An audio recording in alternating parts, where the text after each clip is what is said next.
आपले नेत्र बंद करूया, त्या परमेश्वराच्या नावाचा धन्यवाद करूया, त्याच्या नावाची स्तुती करूया. Hallelujah, thank you Jesus. Hallelujah, धन्यवाद येशू. आपला आवाज उंच करूया, त्या देवाच्या नावाचा धन्यवाद करू, त्याच्या नावाची स्तुती, महिमा आणि प्रशंसा करू, कारण त्याच्या दरबारामध्ये आपण त्याची महिमा आणि स्तुती गौरव करण्यासाठी आलेलो आहोत बाबा. हो हालेलुया, थँक यू जीसस. ज्यावेळेस मला तुम्हाला सांगू द्या, ज्यावेळेस इस्रायल लोक परमेश्वराच्या नावाचा जयघोष करू लागले, त्याच्या नावाची स्तुती करू लागले, महिमा करू लागले, त्यावेळेस ते मंदिर दुपार भरलं आणि त्याच्या उपस्थितीनं प्रत्येक जण त्याच्या सामर्थ्याने भरून गेला. आणि हालेलुया, आपण देखील मुख उघडूया, त्या इस्रायलच्या देवाच्या नावाचा आपण धन्यवाद करूया, त्याच्या नावाची महिमा करूया. आज त्याच्या पुनरुत्थानाचा विजय दिवस आपण साजरा करत असताना आपलं हृदय, आपलं अंतःकरण त्याच्या हातामध्ये सोपूया, कारण तो या संपूर्ण सृष्टीचा मालक आहे.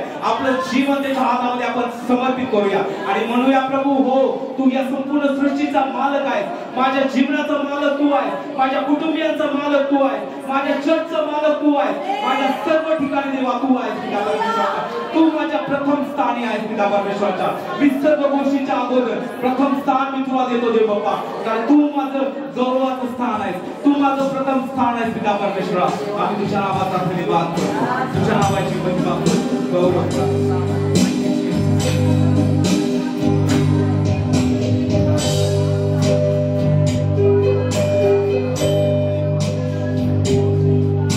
तुझको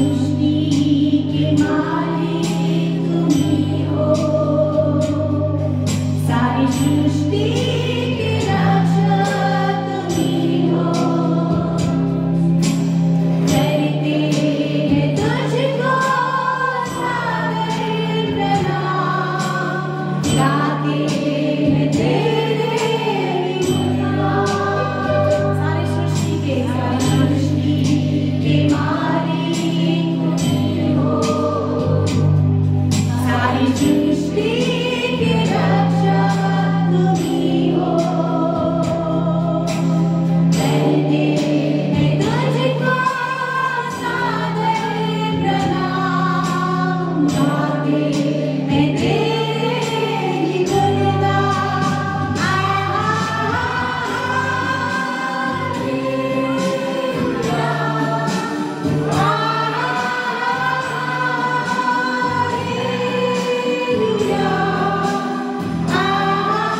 शांती आहे, तुझ्या हृदयामध्ये प्रत्येकासाठी प्रीती आहे. आम्ही प्रार्थना करतो आम्ही तुझ्या रक्ताच्या खारीमध्ये देतो.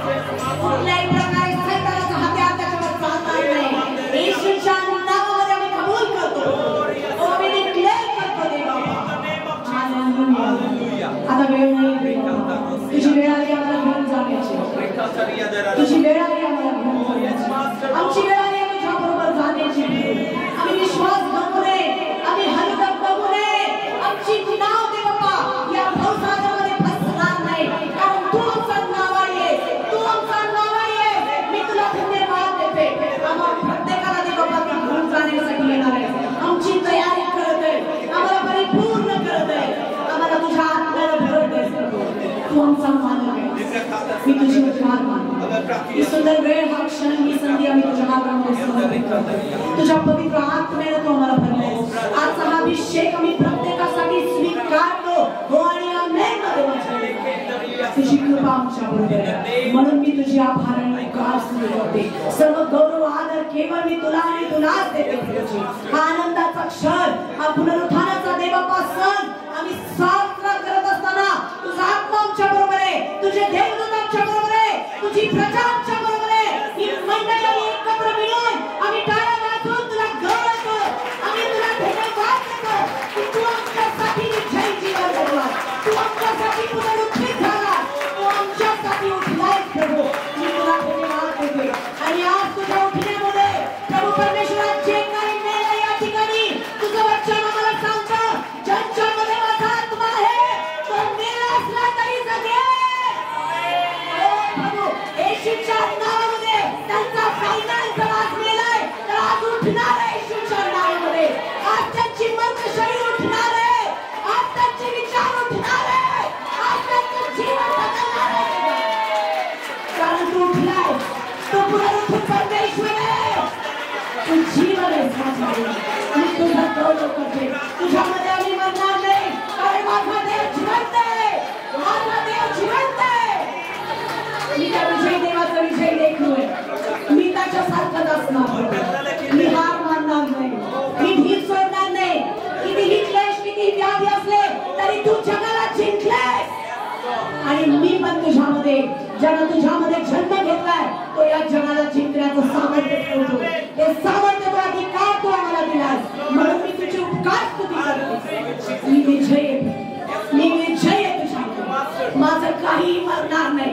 तू जर लाजाराला उठू शकतो तर आज इथं उपस्थित सगळ्यांची जीवन उठली गेली येशूच्या नावामध्ये.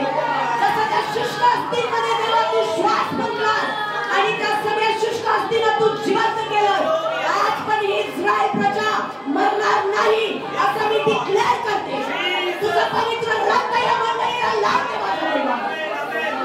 या मंडळीवर कुठल्याही आदरोगाच्या फाटक्याचं जायलाच नाही, कारण ही मंडळी वचनावर उभारली आहे. मी तुझे उपकार स्तुती, मी तुझे उपकार स्तुती. तुम्ही जी देवास, तुझं गौरव असो, तुझंच गौरव असो, तुझंच गौरव. Thank you, thank you, thank you. इथून पुढची वेळ दे बाबा, आम्ही तुझ्या हातात तुझ्या उपस्थितीमध्ये आनंदात तसंच गांभीर्याने बसण्यासाठी आम्हाला हा दिवस आनंदाचा आहे आणि तू बनवलायस आमच्यासाठी आणि विशेष आशीर्वाद दिलायस या दिवसाला.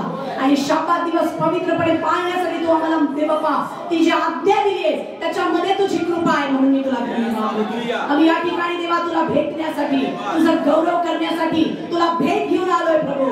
आणि आम्ही रिकामे जाणार नाही, तर पूर्ण शांती, पूर्ण आनंद दे बाबा तुझ्या भेटीनं, तुझ्या आमेन.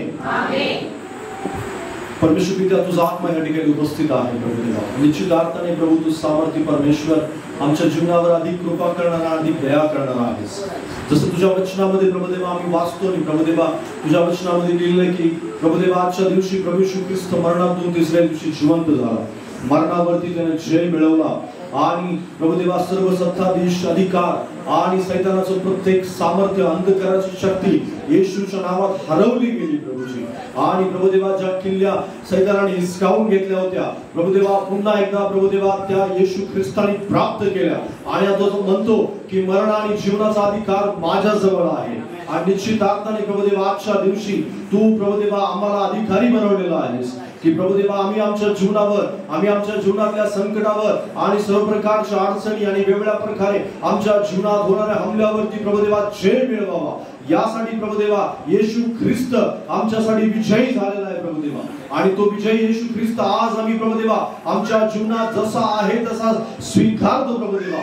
जसा तो म्हणतो की सर्व पृथ्वीवर अधिकार मला आहे, स्वर्गात अधिकार मला आहे, जगातल्या प्रत्येक वस्तूवर त्याला अधिकार आहे. तो अधिकार येशूच्या नावामध्ये प्रभू देवा आमच्या जीवनात प्रभू देवा येशूच्या नावात मी लागू करतो प्रभूजी. आणि आज प्रभू देवा इथं आलेला प्रत्येक व्यक्ती प्रभू त्या सामर्थ्याने भरून जाणार आहे, जे पुनरुत्थानाचं सामर्थ्य आहे. आणि जे पुनरुत्थानाचं सामर्थ्य येशूने प्राप्त केलं, स्वर्गापासून मिळवलं प्रभू देवा, आज येशूच्या नावात ते रिलीज करतो आम्ही या ठिकाणी प्रभू देवा.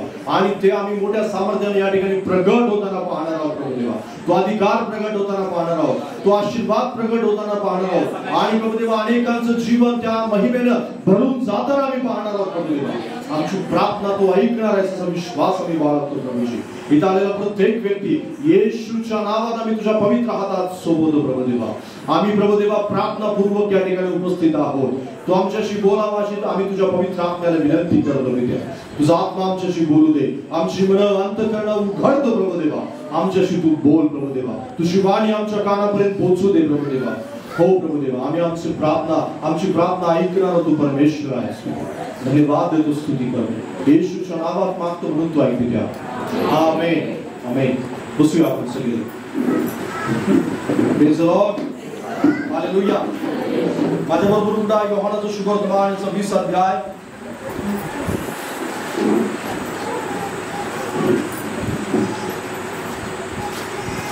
योहानाचा शुभवर्तमान 26 अध्याय आणि त्याच्या 24 पासून आपण पुढे वाचणार, 19 पासून पुढे वाचणार 23 पर्यंत. योहान 20:19 पासून 23 पर्यंत.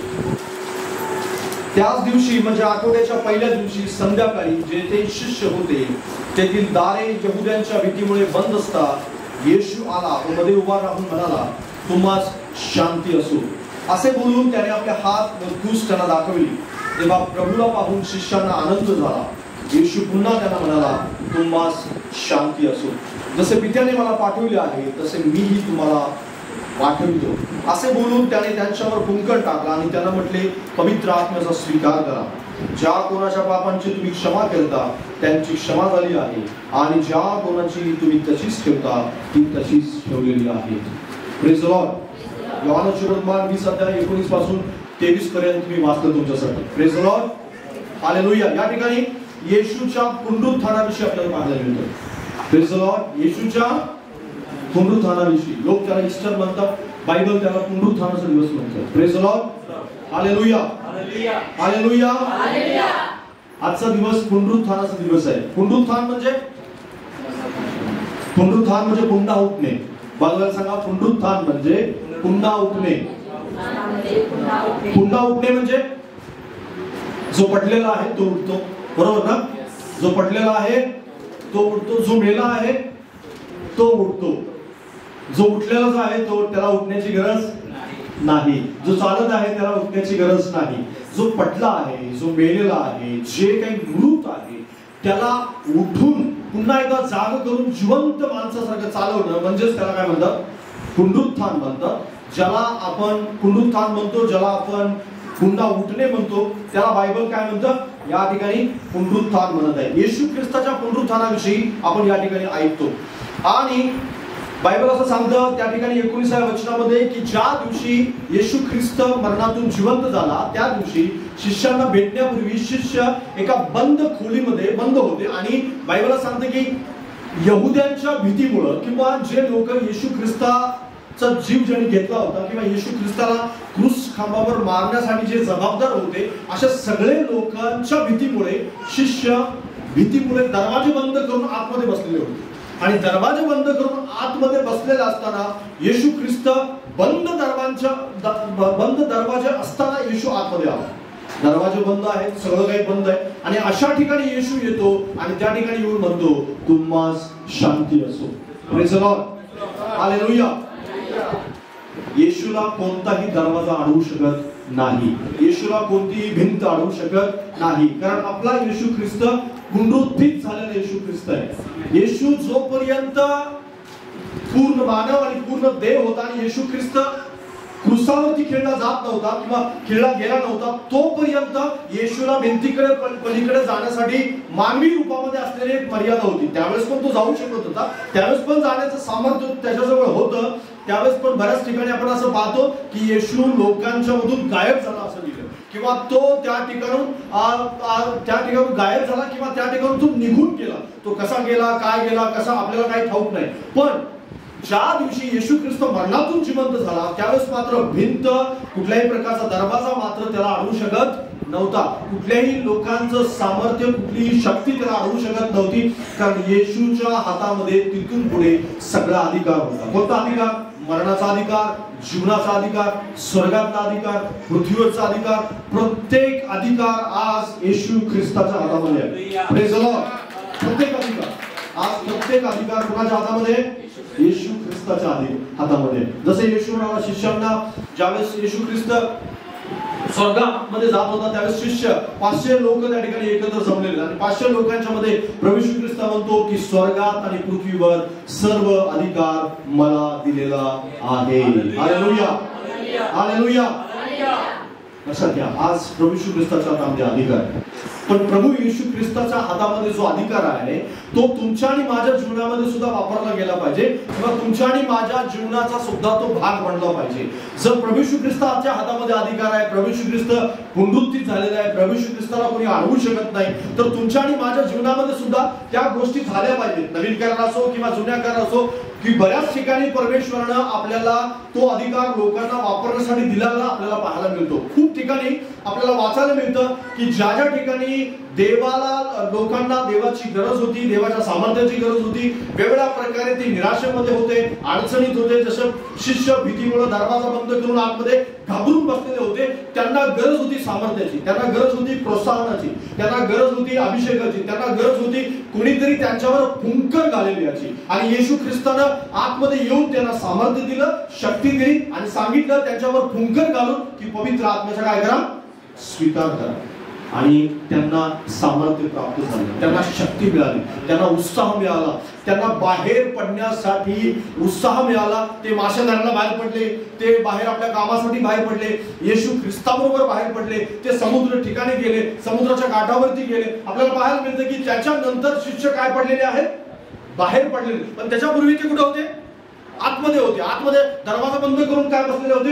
आतमध्ये बसलेले होते. पण येशू ख्रिस्ताने भेट घेतल्यानंतर मात्र ते बाहेर पडले. Praise the Lord. काय पडले? बाहेर पडले. तोपर्यंत ते कुठे होते? आतमध्ये बसले होते. आतमध्ये त्यांना भीती होती. कशाची तरी भीती होती. यहुदी लोक आम्हाला मारतील, आणि ज्यांनी येशूला मारलं ते आम्हाला क्रुसावर घेतील, किंवा पुन्हा एक बार ते फटके मारतील, तुरुंगात टाकतील, आणि वेगवेगळ्या प्रकारच्या अशा गोष्टी त्यांना भीती वाटत होती. आणि त्यामुळे ते आतमध्ये बसले होते, कोंडून बसले होते. पण तिथून पुढे मात्र बाहेर पडलेले आपल्याला पाहायला मिळते. Praise the Lord. त्याच्याबरोबर ते डोंगरावरती गेले, ते येण्यापूर्वी ते समुद्राच्या काठावरती गेलेले, आपल्याला मासा धरण्यासाठी गेलेले आपल्याला पाहायला मिळतात. आणि पेत्र त्याच्यापैकी एक होता की तो कबरेमध्ये येशूचं शरीर पाहण्यासाठी गेला. असे बरेच जण त्या ठिकाणी बाहेर पडलेले आपल्याला पाहायला मिळतात. लक्षात घ्या, प्रोत्साहनाची, सामर्थ्याची, फुंकर टाकण्याची आपल्या सगळ्यांना नेहमी आवश्यकता असते. बायबलमध्ये एक असा मनुष्य आहे की ज्याला देवाने अशा प्रकारे फुंकर टाकलेली आपल्याला पाहायला मिळते. आणि वेगवेगळ्या प्रकारच्या गोष्टी त्या जीवनामध्ये परमेश्वराने कशा रिलीज केल्या किंवा कशा प्रकारे काम केलं हे आपण या ठिकाणी पाहणार आहोत. पुनरुत्थानाशी आपला संबंध जोडला गेलेला आहे. मी हे सांगण्यापूर्वी, ज्या मनुष्याविषयी मी सांगणार आहे त्या मनुष्याच्या विषयी सांगण्यापूर्वी तुम्हाला येशू ख्रिस्ताच्या सामर्थ्याविषयी यासाठी सांगितलं की आपली प्रत्येक गोष्ट, म्हणजे आपल्या जीवनातलं प्रत्येक निराशा असेल, अडचण असेल, समस्या असेल, दुःख असेल, वेदना असतील, भीती असेल आणि संकट असतील, या सगळ्या गोष्टी येशूच्या पुनरुत्थानाद्वारे बदलल्या जाणार. Praise the Lord. हालेलुया. जे सामर्थ्य जुन्या करारात काम करत होतं तेच सामर्थ्य नवीन करारात सुद्धा काम करतं. हालेलुया.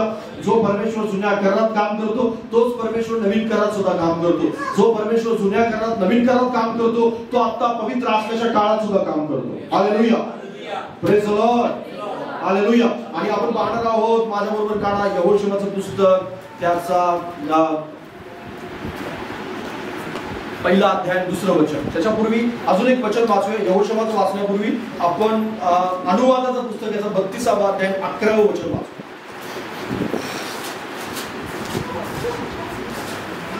अनुवाद 32:11. आज जे मी तुम्हाला सांगणार आहे ते निश्चित अर्थाने लिहून ठेवा, त्याच्याविषयी अभ्यास करा, वाचा. घरी गेल्यानंतर बरीचशी वचनं आहेत ते तुम्हाला नंतर तुम्ही ते वाचू शकताय. 32:11 अनुवाद 32:11. गरुड पक्षी आपले गोटे हलवते, आपल्या पिलावर तळपत असते, आपले पंख पसरून त्यावर त्यांना घेते व आपल्या पंखावर वाहते. Praise the Lord, hallelujah. गरुड कोण आपल्याला माहिती आहे? आठवण करा, गरुड ईगल, ज्याला इंग्लिश मध्ये ईगल म्हणतात. गरुड पाहिजे तुम्हाला सगळ्यांना? कोणी पाहिलाय? गरुड शक्यतो पाहता येत नाही, पाहता म्हणजे तो आकाशामध्ये असतो, जास्त करून तो खडकाच्या बारीत आणि उंच अशा ठिकाणी राहतो आणि नॉर्मली त्याला पाहता येत नाही. नॉर्मली पण पाहतो, पण बऱ्याच गोष्टी तुम्हाला सर्च केल्यानंतर, शोध केल्यानंतर पाहता त्याला काय करता येईल, त्याच्याविषयी माहिती मिळवता येईल आणि त्याच्याविषयी तुम्हाला अजून काही जास्त गोष्टी पाहता येतील. पण बायबल आपल्याला त्याच्या काही वैशिष्ट्याविषयी शिकवतं. या ठिकाणी बायबलमध्ये बऱ्याच ठिकाणी गरुडाचा उल्लेख आपल्याला पाहायला मिळतो, पण गरुडाविषयी आपण पाहत नाहीये, तर एका माणसाविषयी आपण पाहणार. पण त्याच्यापूर्वी मात्र गरुड नेमकं काय करतो? परमेश्वर सेम थिंग किंवा सारखीच परिस्थिती आपल्या जीवनामध्ये आणतो आणि त्याद्वारेच आपल्या जीवनात तो काम करतो. ही गोष्ट आपल्याला पाहता येते. काय लिहिले की गरुड पक्षी आपली गोटे काय करते? हलवते, आपल्या पिलावर तळपत असते, आपले पंख पसरून त्यावर त्यांना घेते आणि आपल्या पंखावर त्यांना वाहते. ज्यावेळेस गरुडाची पिलं ज्यावेळेस हळूहळू मोठी होऊ लागतात, गरुड नेहमी उंच आकाशामध्ये उडतो. गरुड कुठे उडतो? उंच आकाशात. तो कधीही एक ठराविक जी लेवल असते, म्हणजे कबूतर असेल, कावळा असेल किंवा इतर चिमण्या असतील किंवा अजून पोपट असेल, असे जे पक्षी असतात ना, एक ठराविक उंचीवरती उडतात. त्याच्या वरती एक अशी उंची आहे की ज्यावरती तिथं कोणताच पक्षी आकाशामध्ये उडत नाही, तिथे गरुड उडतो. Praise the Lord, hallelujah. त्याची वेगळ्या प्रकारची उंची आहे, त्याची वेगळ्या प्रकारची लेवल आहे की ज्या ठिकाणी कोणताच पक्षी पोहोचू शकत नाही, अशा ठिकाणी गरुड उडतो. गरुड ज्यावेळेस आपल्या पिलांना शिकवत असतो, आकाशामध्ये उडण्यासाठी शिकवत असतो, त्यावेळेस तो काय करतो माहिती आहे? त्यावेळेस तो त्यांना आकाशामध्ये, म्हणजे ज्यावेळेस ते पक्षी आता पंख आपले त्यांचे वाढू लागलेले असतात, उडण्याचा प्रयत्न करू लागलेले असतात, त्यावेळेस तो आपल्या पक्ष्यांना उचलतो आणि उंच आकाशामध्ये घेऊन जातो. उंच आकाशामध्ये घेऊन जातो की जिथं कोणतेच पक्षी नाही आणि तिथून तो त्यांना खाली सोडून देतो. आणि सोडून दिल्यानंतर तो पक्षी उडण्याचा काय करत असतो? प्रयत्न करत असतो. समजा तो पक्षी उडलाच नाही तर खाली एकदम तळाला, ज्यावेळेस तो जमिनीवर पडणार आहे तितक्यात तो आपल्या पंखावर त्यांना उचलतो पुन्हा एकदा आणि पुन्हा परत आकाशामध्ये उंच घेऊन जातो आणि पुन्हा तिथं जाऊन पुन्हा तो खाली सोडतो. Praise the Lord. आणि परत खाली आल्यानंतर परत पकडतो. जोपर्यंत त्याला उडता येत नाही तोपर्यंत त्याची प्रक्रिया चालू असते. आकाशामध्ये सोडणं, परत खाली पकडणं, आकाशामध्ये सोडणं, परत खाली पकडणं आणि ज्यावेळेस त्याचे पंख पसरतात, ज्यावेळेस तो उडू लागतो, त्यावेळेस गरुडाची गरज नसते त्याला. Praise the Lord, hallelujah. Same thing, सारखीच परिस्थिती देव तुमच्या आणि माझ्या जीवनामध्ये करतो. सेम सारखीच परिस्थिती. तुम्ही प्रत्येक जण वेगवेगळ्या लेवलवरती वेगवेगळ्या परीक्षांच्या मधून जातात, वेगवेगळ्या भीतीच्या वातावरणातून तुम्ही जाता. आपण सगळेजण, माझ्यासहित आपण सगळेजण देवाच्या वेगवेगळ्या प्रकारच्या देवाच्या शिकवण्याच्या कंडिशन्स मधून आपण जात असतो. तो काहीतरी आपल्याला शिकवत असतो, आत्मिक एखादं सत्य शिकवतो, एखाद्या जीवनातल्या परिस्थितीद्वारे आपल्याला काहीतरी तो सांगण्याचा प्रयत्न करत असतो, आपल्याला काहीतरी आत्मिक गोष्ट शिकवतो, आपल्या संपर्कामध्ये वेगवेगळी माणसं तो घेऊन येतो, वेगवेगळ्या प्रकारची वचनं तो आपल्या समोर घेऊन येतो, वेगवेगळे शिक्षक तो आपल्या समोर आणतो, वेगवेगळ्या प्रकारच्या कठीण परिस्थितीतून तो आपल्याला घेऊन जातो. कदाचित आर्थिक परिस्थिती असते, कदाचित नवरा विचित्रपणाने वागतो, कदाचित बायको विचित्रपणाने वागते, भाऊ जो तुमच्यासोबत चांगला वागत आला असतो तो कदाचित विचित्रपणे वागतो, तुमचा मालक इतके दिवस तुमच्यासोबत व्यवस्थित असतो पण अचानकच पगार द्यायचं बंद करतो, 2 महिने तुम्हाला पेमेंटच देत नाही, असं काहीतरी होतं आणि तुमच्या घरामध्ये मुलं तुमची विचित्र वागतात आणि सगळी परिस्थिती बिघडते. अचानक शहरात वेगवेगळ्या तक्रारी चालू होतात, देव तुमची प्रार्थना ऐकत नाही, अशी खूप काही कठीण परिस्थिती येते आणि अशा वेळेस आपली शिकण्याची परिस्थिती असते. Praise the Lord, hallelujah. अशा वेळेस काय असते? आपली शिकण्याची परिस्थिती. आपण शिकत असतो, तो उंच घेऊन जात असतो आणि खाली सोडत असतो आणि पकडतो, परत तो खाली पडू देत नाही. पण कधीच आपल्या पक्षाला तो कधी खाली पडू देत नाही, तो नेहमी पकडतो, परत उंच सोडतो. त्या पक्षाला असं वाटतं की मला आता सोडून दिलेलं मारण्यासाठी, पण तो सोडून दिलेलं नसतो, तो उंच घेऊन जातो, त्याला शिकवत असतो, त्याला तो काहीतरी सत्य सांगत असतो, त्याला तो काहीतरी वेगवेगळ्या प्रकारच्या अशा गोष्टी सांगत असतो की तुला काहीतरी शिकायचं आहे. आकाशामध्ये उंच उडण्याचं शिकायचं आहे. कारण गरुडाची एक शिकार करण्याची पद्धत असते. कोणती पद्धत असते माहिती आहे शिकार करण्याची? तो नेहमी उंच आकाशातून आपला शिकार शोधतो. मग साप असेल किंवा एखादा मासा असेल किंवा एखादा असं जिवंत प्राणी आहे तो पकडतो. पण जिवंत प्राणी तो अचानक रीतीने झडप घालतो. अचानक रीतीने तो येतो. समजा जरी सापाला जरी पकडायचं आहे तर तो उंच, कारण त्याला माहित असतं की साप आकाशामध्ये गेल्यानंतर निर्बळ आहे. तो आकाशामध्ये, कारण तो जमिनीवरतीच रेंगू शकतो किंवा जमिनीवरतीच रांगू शकतो, जमिनीवरतीच त्याला तो सबळ असतो. पण ज्यावेळेस आकाशात साप जातो त्यावेळेस तो निर्बळ असतो, पूर्णपणे निर्बळ असतो. म्हणून तो काय करतो, नेहमी त्याला मारण्याची पद्धत असते. तो उंच घेऊन जातो सोडतो, उंच घेऊन जातो सोडतो, आणि अशा प्रक्रियेत तो प्राणी मरून जातो आणि तो अशा प्रकारे शिकार करतो. आपल्या पिलांना सुद्धा सेम थिंग तो शिकवतो, सेम प्रकारे शिकवतो. कुठल्याही प्रकारे ज्यावेळेस गरुड शिकवत असतो सेम थिंग परमेश्वर किंवा सारखीच परिस्थिती परमेश्वर तुमच्या आणि माझ्या जीवनामध्ये घेऊन येत असतो. ज्यावेळेस शिष्य दरवाजे बंद करून बसले होते त्यावेळेस येशू ख्रिस्त प्रोत्साहन देण्यासाठी आला, त्यांना सामर्थ्य देण्यासाठी आला, त्यांच्यावर कुंकर घालण्यासाठी आला. कारण येशूला माहिती होतं की सामर्थ्य माझ्याकडे आहे, बळ माझ्याकडे आहे, शक्ती माझ्याकडे आहे. माझी पिलं थकलेली आहेत, माझी पिलं भीतीमध्ये आहेत, माझ्या पिलांना उडण्याची गरज आहे, माझ्या पिलांना उंच आकाशामध्ये जाण्याची गरज आहे. कदाचित तुमच्या जीवनामध्ये परिस्थिती कठीण असेल, कदाचित तुम्हाला असं वाटत असेल की माझ्या शिकण्याच्या परिस्थितीत देव मला सोडून जातो की काय. नाही, परमेश्वराने तुम्हाला सोडलेलं नाही. तुम्हाला स्टेप बाय स्टेप कशा प्रकारे देव शिकवतो या गोष्टी आपण पाहणार आहोत. मी गरुडाचं उदाहरण तुम्हाला यासाठी सांगितलं की सेम थिंग परमेश्वर तुमच्या आणि माझ्या जीवनामध्ये करत असतो. बायबल आपल्याला सांगते की गरुड जशा प्रकारे करत आला तशा प्रकारे इस्रायल लोकांना परमेश्वराने शिकवलेलं आहे. आणि एक मनुष्य आहे ज्याला परमेश्वराने शिकवलं. माझ्या बरोबर आता इथून पुढे ज्याच्याविषयी आपण शिकणार आहोत त्याच्याविषयी आपण वाचूया. यहोशुआचं पुस्तक याचा पहिला अध्याय 2रं वचन. यहोशुआ पहिला अध्याय 2रं वचन वाचा. माझा सेवक मोशे मृत्यू पावला आहे, तर आता उठ यांना, अर्थात इस्रायल लोकांना जो देश मी देत आहे त्यात तू या सर्व लोकांसहित यार्देन ओलांडून जा. Praise the Lord, hallelujah. आता कोण मृत्यू पावलेला या ठिकाणी? तुम्ही घरी जाऊन हिस्ट्री वाचा नंतर. पहिला अध्याय, 2रा अध्याय, 3रा अध्याय, 4था अध्याय. मी तुम्हाला नेहमी असाइनमेंट देत असतो, नेहमी तुम्हाला काहीतरी वाचायला सांगतो. तुम्ही किती जर वाचता मला माहित नाही. जर लक्षपूर्वक ऐकत असाल आणि जर लक्षपूर्वक तुमचं संदेशाकडे खरंच लक्ष असेल, प्रार्थनापूर्वक बसलेला असाल, पवित्र आत्म्यानं तुम्हाला जर तुम्ही असं वाटत असेल की मला काहीतरी देवाने शिकवावं तर नक्कीच जाऊन वाचन घरी. नाही तर तुम्ही आपला इकडून ऐकायला आणि इकडून सोडून द्या. गेटच्या बाहेर गेल्यानंतर तुमचा आणि संदेशाचा काही संबंध नसेल. पण जर तुम्ही वाचलं तर मात्र पवित्र आत्मा तुमच्याशी काहीतरी बोलेल आणि घरी जाऊन सुद्धा तुमच्या तो लक्षात राहील आणि तुम्हाला जीवनाच्या काहीतरी सत्य गोष्टी समजतील. हालेलुया. कारण संदेशाचा उपयोग नेहमी ज्यावेळेस आपण कठीण परिस्थितीत असतो त्याच वेळेस होत असतो. लक्षात घ्या, ज्यावेळेस आपली प्रार्थना बंद पडते त्यावेळेस जे आपण प्रार्थनेविषयी शिकलोय त्यावेळेस ते कामी येतं. ज्यावेळेस तुम्ही संकटात असता, ज्यावेळेस तुम्ही अडचणीत असता त्यावेळेस पवित्र आत्म्याने जे शिकवलेलं सत्य असतं ना त्यावेळेस आपल्याला उपयोगी येतं. नाही तर तुम्ही सत्य शिकलाच नसाल तर त्यावेळेस तुम्ही निर्बळ व्हाल, हातभर व्हाल, कंटाळा दबाल आणि म्हणाल की हे सगळं खोट होता नाही. पण बायबल थोतात नाहीये. लक्षात घ्या, बायबल सत्य आहे, सामर्थ्य आहे आणि ते सामर्थ्यानं काम करतं. पण जो आत्म्याचा आवाज ऐकण्यासाठी तयार असतो त्याच्या जीवनात काम करतो. उगीच टाइमपास करण्यासाठी आलेल्या माणसासाठी ते काम करत नाही. आणि म्हणून बायबल या ठिकाणी काय सांगतं की माझा सेवक आता काय झालेला आहे, मोशे मृत्यू पावलेला आहे. आणि काय झालेलं आहे तर आता उठ आणि अर्थात इस्रायल लोकांना जो देश मी देत आहे त्या तू या सर्व लोकांसहित ही यार्देन ओलांडून जा. Praise the Lord. आता या ठिकाणी यहोशुआ इस्रायल लोकांपासून 10 लाखापेक्षा जास्त लोक आहेत आणि इस्रायल लोकांचा आता पुढारी कोण आहे माहितीये? यहोशुआ आता पुढारी. आता कोण पुढारी आहे? यहोशुआ पुढारी. पण यहोशुआ पुढारी होण्यापूर्वी कोण पुढारी होतं? मोशे पुढारी होता. आणि मोशे आता मेलाय. मोशे काय झालेला आहे? मरण पावला. मोशे काय झाला?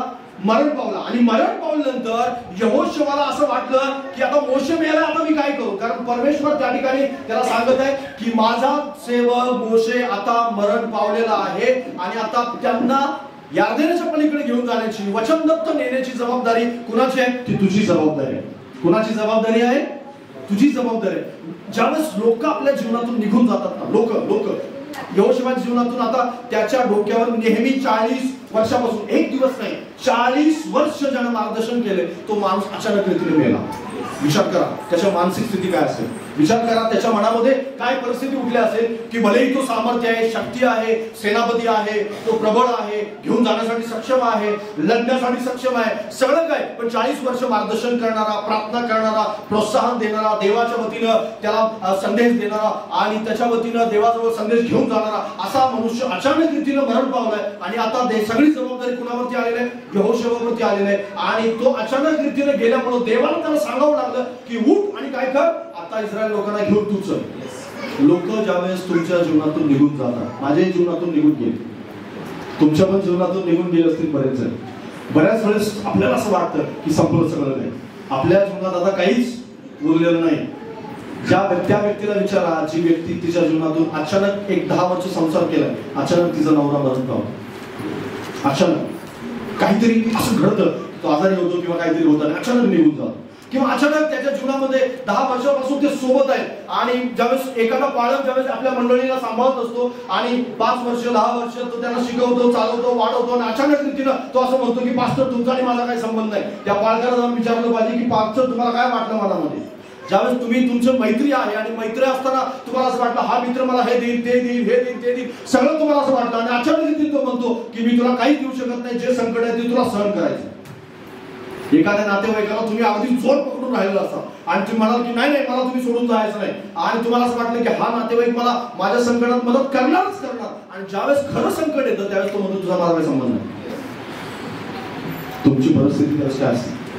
तुमचं मन आवडलं, आता मला सोडून दे, आता मला संपलं सगळं काही, हा माणूस गेला. कारण मनुष्यावर आपण भरोसा ठेवून असतो. बऱ्याच वेळेस असं होतं आपल्या जीवनामध्ये, ज्यावेळेस माणूस निघून जातो त्यावेळेस आपण निराश होतो, कठीण परिस्थितीत जातो. आपल्याला असं वाटतं, आपण बऱ्याच वेळेस आपल्याला असं वाटतं की देव माझा मला सोडून गेलेला आहे आणि सगळी परिस्थिती बिकट झालेली आहे, इथून पुढे बाहेर निघणं शक्य नाही असं वाटतं.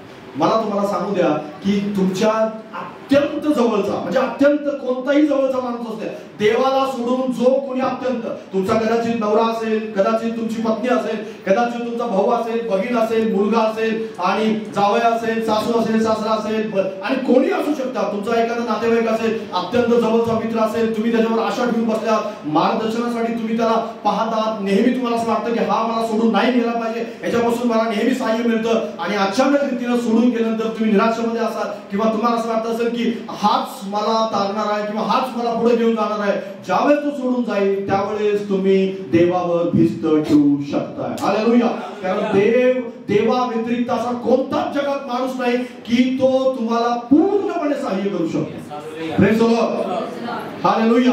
त्यावेळेस येशू ख्रिस्त इतकी दिवसापासून शिष्याला सांभाळलं, इतकी दिवस, 3.5 वर्ष त्यांना शिकवलं, 3.5 वर्ष त्यांना चालवलं आणि अचानक रीतीने गेतसेमनी बागेमध्ये सगळे पळून गेले आणि त्यांना असं वाटलं येशू मेला, सगळं काही संपलं. भलेही त्यांना 3 वेळा भविष्यवाणी केली होती येशू ख्रिस्ताने, 3 वेळा सांगितलं होतं की मरणातून मनुष्याचा पुत्र काय होईल? जिवंत होईल.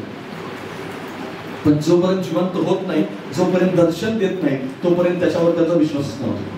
तोपर्यंत त्यांना वाटलंच नव्हतं की येशू येईल अचानक रीतीनं, दरवाजा बंद असताना आणि आम्हाला शक्ती देईल, असं त्यांना कुणालाही वाटलं नव्हतं. कारण ते निराश झाले होते, कंटाळले होते, दमले होते, यहूद्यांच्या भीतीमुळे दरवाजे बंद करून बसले होते. त्यांना असं वाटलं की आता संपलं सगळं, आता इथून पुढे जसा इतर बरेच जण लीडर होते त्या सगळ्या लीडर सारखा येशू एक लीडर होता आणि येशूने काही स्थापन केलं नाही, काही नाही, येशूचा इतिहास संपला. पण येशूचा इतिहास संपलेला नव्हता बरं, कारण येशू साधारण मनुष्य नव्हता, येशू साधारण लीडर नव्हता, येशू साधारण पुढारी नव्हता. तुम्ही ज्या देवावर विश्वास ठेवताय तो मोशे पण नाहीये, कारण मोशेला मर्यादा आहे, मोशेला मर्यादा होत्या. तुम्ही ज्याच्यावर विश्वास ठेवताय त्या माणसाला मर्यादा आहे, त्या नातेवाईकाला मर्यादा आहे, त्या जोडीदाराला मर्यादा आहे. तो मरणार आहे एक दिवस, तो निघून जाणार आहे एक दिवस, त्याची पण मानसिक स्थिती बिघडणार आहे, तो पण निराश होणार आहे, तो पण रागवणार आहे, तो पण तुमच्यापासून दूर जाणार आहे, तो पण तुमच्यावर नाराज होऊन तुमच्यापासून बाजूला होणार आहे. पण देव मात्र तुम्हाला कधी सोडून जाणार नाही. Praise the Lord. देव कधीही सोडून जात नाही. माणूस सोडून जाऊ शकतो, पण ज्यावेळेस पण तुम्हाला असं वाटेल की माझा भरोशाचा हा माणूस, तर तुम्हाला असं वाटू देऊ नका की हा सोडून गेला की सगळं संपलं. नाही, जोपर्यंत तुम्ही देवाला चिटकून आहात, जोपर्यंत तुम्ही देवाला धरून आहात, तोपर्यंत माणूस सोडून गेला तर तुम्हाला काही फरक पडणार नाही. हालेलुया. Praise the Lord. माणूस कोणताही सोडून जाऊ द्या, जगातला कोणताही व्यक्तीने तुम्हाला सोडू द्या, तुम्हाला काहीच फरक पडणार नाही जर तुम्ही येशूला धरून आहात. कारण पुनरुत्थित ख्रिस्ताला आपण धरलेले आहात. हालेलुया. कुणाला धरलेले आपण? पुनरुत्थित ख्रिस्ताला. आणि पुनरुत्थित ख्रिस्त असं म्हणतो की मी सदैव युगाच्या समाप्तीपर्यंत सदैव तुमच्या तुमच्या बरोबर आहे. हालेलुया. युगाच्या समाप्तीपर्यंत म्हणजे प्रत्येक दिवस मी तुमच्या बरोबर आहे. प्रत्येक दिवस जगातला कोणताही माणसाने तुम्हाला सोडलं तरी तुम्हाला काही फरक पडता कामा नाही. हालेलुया. यहोशूआला वाटलं की आता संपलं, पण यहोशूआला परमेश्वर येतो आणि म्हणतो की तू इस्रायल लोकांना पुढे घेऊन जाणार आहेस. कारण आजपासून पुढारी कोण आहे? आजपासून तू पुढारी आहेस. आजपासून तुझ्या कुटुंबाचा आत्मिक जबाबदारी कोणावर? तुझ्यावरती आहे. आजपासून तू म्हणत आलेलं की माझी पैशाची संपलं, सगळं काही माझ्या जीवनामध्ये जे पैशाचे मार्ग होते सगळे बंद झाले, पण परमेश्वर म्हणतो मी तुझा सोर्स आहे. हालेलुया. Praise the Lord. बऱ्याच वेळेस आपण निराश होतो. आपल्या जीवनामध्ये माणूस म्हणून आपल्या खूप परीक्षातून आपल्याला जावं लागतं, डिप्रेशन मधून जावं लागतं. जेवढ्या परीक्षेतून तुम्ही गेलाय त्याच्या दुप्पट परमेश्वराने मला नेलेला आहे, लक्षात घ्या. पण त्या सगळ्यांच्या वेळेस परमेश्वर खात्री देतो तुम्हाला मला की मी तुझा सोर्स आहे, मी तुझा उत्पादक आहे, मी तुझ्या जीवनामध्ये तुला उजव्या हाताला तुला सावली आहे, मी तुला सांभाळणार आहे. माणूस तुझा रक्षक नाही, माणूस तुला सांभाळणारा नाही, माणूस खरा तुझा मार्गदर्शक नाही, माणूस तुझ्या सोबत सदैव राहू शकत नाही, कोणताही मनुष्य तुला नेहमीसाठी सांभाळू शकत नाही. अनंत काळापर्यंत मी तुझ्या सोबत आहे. Praise the Lord. आणि लक्षात घ्या, अनंत काळापर्यंत येशू सोडून जाणार नाही. मोशे सोडून गेल्यानंतर त्यांना असंच वाटलं, यहोशूआला असंच वाटलं, इस्रायल लोकांना असंच वाटलं. इस्रायल लोक घाबरले, म्हणाले की नाही, येशू ख्रिस्त स्वतः येतो. ज्यावेळेस शिष्य निराश होते, कंटाळले होते, दमले होते, त्यावेळेस तो येतो आणि म्हणतो मी तुम्हाला अनाथ सोडणार नाही. हालेलुया. बाजूला सांगा, देव तुला अनाथ सोडणार नाही. निराश होऊ नका. लक्षात घ्या, बऱ्याच वेळेस तुम्हाला असं वाटत असेल की माझ्या जीवनामध्ये आशा संपली, मला माणूस सोडून गेला, माझा नातेवाईक माझ्यावर प्रेम नाही करत, माझ्या घरातल्या लोकांना मी तिरस्कृत आहे, किंवा माझ्या घरातल्या लोकांसाठी मी निंदेचा विषय आहे.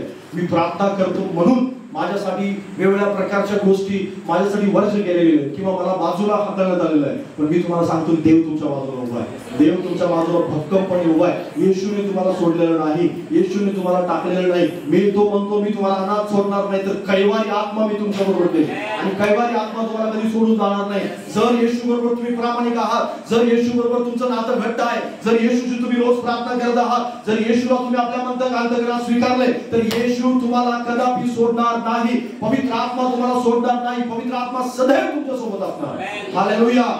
Praise the Lord. देव बाप या गोष्टी तुम्हाला सांगत आहे. यहोशूआला वाटलं की सोडून गेला, पण मनुष्याला ज्यावेळेस पण तुमच्या जीवनामध्ये असं वाटेल की माणूस मला सोडून गेला, त्यावेळेस एक गोष्ट नेहमी लक्षात ठेवा, येशू तुम्हाला कधी सोडणार नाही. सदैव तो तुमच्या सोबत आहे. पुनरुत्थित असलेला ख्रिस्त तो म्हणत आहे मी तुम्हाला अनाथ सोडणार नाही, मी तुमच्या सोबत आहे. या पुनरुत्थानाच्या दिवशी देव तुम्हाला नवीन आशा देत आहे आणि नवीन सामर्थ्य देऊन म्हणत आहे, फुंकर घालत आहे, म्हणत आहे की मी तुला सोडलेलं नाही. जगातल्या कोणत्याही माणसावर भरोसा ठेवायची तुला गरज नाही. माणूस तुला म्हणत असेल की तू माझा नाहीये, तर नाही माझा, पण परमेश्वर माझ्या सोबत आहे. हालेलुया.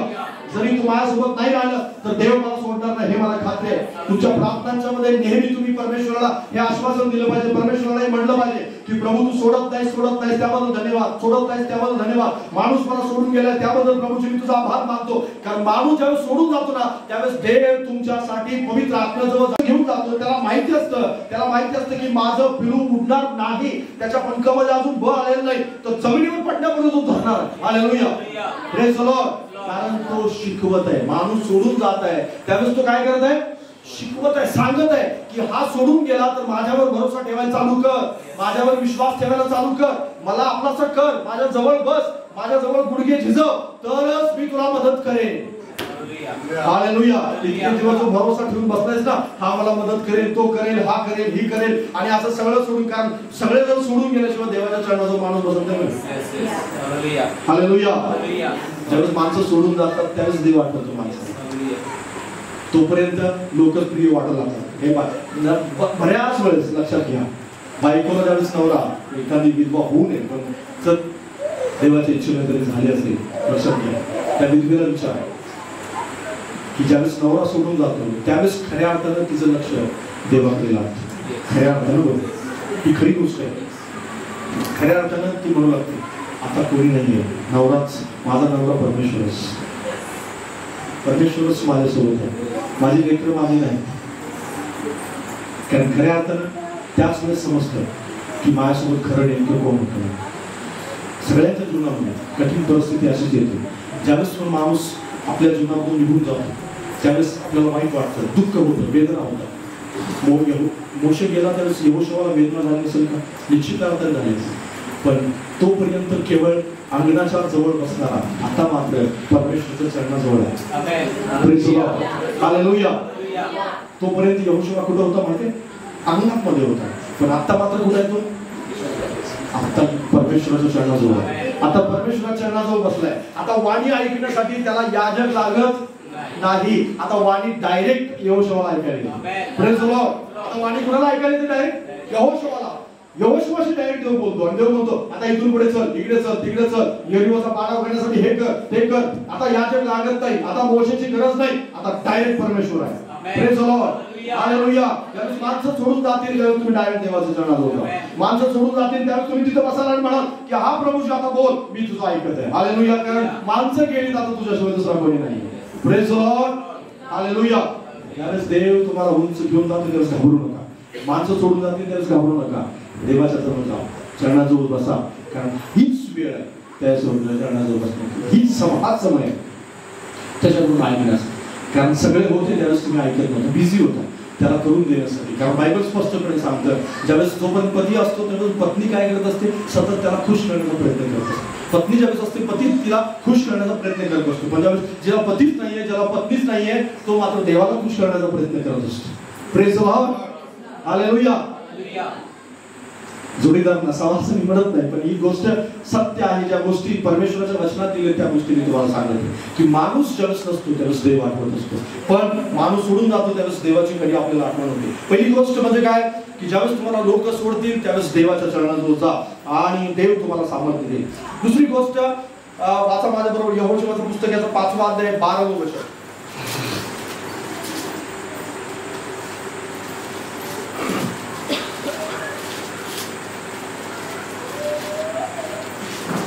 यहोशुआ 5:12. त्यांनी देशातील उत्पन्न खाल्ले, त्यांच्या दुसऱ्या दिवसापासून मारणं बंद झालं. पुन्हा इस्रायल लोकांना मिळालं नाही. यावर्षी त्यांनी कनान देशातील उत्पन्न खाल्ले. काय सांगते त्या ठिकाणी?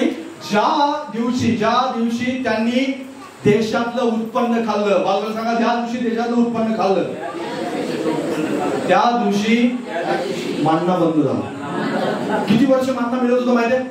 40 वर्ष मानना मिळत होतं. किती वर्ष? 40 वर्षापासून आकाशातून पडणारं अन्न ज्या दिवशी उत्पन्न खाल्लं त्या दिवशी बंद झालं. Praise the Lord, hallelujah. Provision म्हणजे ज्याला आपण असं म्हणतो जे पुरवठा आहे तो पुरवठा ज्यावेळेस बंद होतो त्यावेळेस एक मोठा गेट उघडणार असते, हे लक्षात ठेवा. Praise the Lord. प्रोव्हिजन म्हणजे काय की ज्याला आपण असं म्हणतो की जे पुरवठा आहे देवाकडून येणारा पुरवठा म्हणजे गरजेपुरतं मिळतं. गरजेपुरतं. मानना केवढा होता? मानना गरजेपुरता होता. मानना गरजेपुरता होता का? हो, एका वेळचं जेवण होतं फक्त. मानना एका वेळचं जेवण होतं, एकाच वेळचं. आणि दुसऱ्या दिवशी म्हणजे संध्याकाळी जर ठेवलं ते कुजत होतं, किडे पडत होते त्याच्यावर. किडे पडायचे. का किडे पडायचे? कारण रोजच्या रोज परमेश्वर त्यांना काय देत होता? मानना देत होता. म्हणजे देवाकडून केला गेलेला तो पुरवठा होता, एक प्रोव्हिजन होतं. देवानं तात्पुरती असणारी एक प्रकारची त्यांची गरज भागवली होती. काय केलेली होती? गरज भागवली होती. पण गरजेपुरतं जे मिळत होतं ते ज्या दिवशी देवानं त्यांच्यासाठी मोठं गेट उघडलं त्यावेळेस गरजेपुरतं मिळणाऱ्या गोष्टी बंद झाल्या होत्या. ज्या दिवशी उत्पन्न खाल्लं त्या दिवसापासून मानना पूर्णपणे काय झाला? बंद झाला. जोपर्यंत तुमच्या जीवनामध्ये गरजेपुरत्या गोष्टी मिळतात ना तोपर्यंत तुम्हाला मोठ्या गेटची गरजच पडत नाही. गरज पडते मोठं गेट उघडावं असं आपल्याला वाटतच नाही. आपल्याला वाटतं आपल्याजवळ आहे तेवढ्यात मी खुश आहे, आपल्याजवळ येत आहे तेवढ्यामध्ये खुश आहे, मला महिन्याला 10,000 मिळतात, आनंदी आहे मी, है ना, मला आनंद आहे. माझे इकडे तिकडचे हप्ते जातात आणि हे सगळं किराणा येतो वगैरे, हे सगळं काही बंद आहे आणि हे सगळं काही व्यवस्थित चालू आहे. मला आता काही अधिक नको, परमेश्वर सगळं काही व्यवस्थित चालू आहे. Praise the Lord. पण ज्यावेळेस हे बंद होतं त्यावेळेस आपल्याला वाटतं आता मोठे गेटची गरज आहे बरं, आता मात्र मला धडकी मारायला चालू झाली. होतं का नाही? होतं. आपल्या बऱ्याच लोकांच्या जीवनामध्ये या गोष्टी होतात. आपल्याला असं वाटतं की नाही मला जे गरजेपुरतं मिळते ना ते जर बंद झालं तर काय, पण गरजेपुरतं ज्यावेळेस बंद होतं त्यावेळेस देव मोठं गेट उघडणार. हालेलुया. गरजेपुरतं मिळणारा पुरवठा ज्यावेळेस बंद होतो त्यावेळेस देवाकडे काहीतरी वेगळं असतं. कारण इस्रायल लोक आता कुठे आलेले होते? यहोशुआ आणि इस्रायल लोक कनान देशात आले होते आणि कनान देशात गरजेपुरतं मिळणार नव्हतं. कनान देशामध्ये भरपूर मिळणार होतं, जे 1 वर्षाचं साठवल्यानंतर 3 वर्ष ते बसून खाणार होते. इतकं परमेश्वर त्यांना देणार होता आणि इतका आशीर्वाद देणार असल्यामुळं आता मानना बंद झालेला होता. Praise the Lord.